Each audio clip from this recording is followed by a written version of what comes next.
sir. I am Mike Sanjay Kiluano, BScream third year, and today I'm going to state the parts and functions of Stilting polygraph machine. So the first component is the humograph module. The function is to measure breathing pattern using upper and lower tubes. The second component is the cardiograph module. The function is to record the blood pressure and pulse rate via an arm cuff and pneumatic pump. The third component is the galvanograph. The function is to measure critical conductivity of the skin through finger electrodes.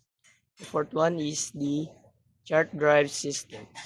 The function is to move paper at a constant speed for recording.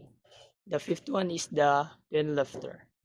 The function is to raises or lowers the recording pens.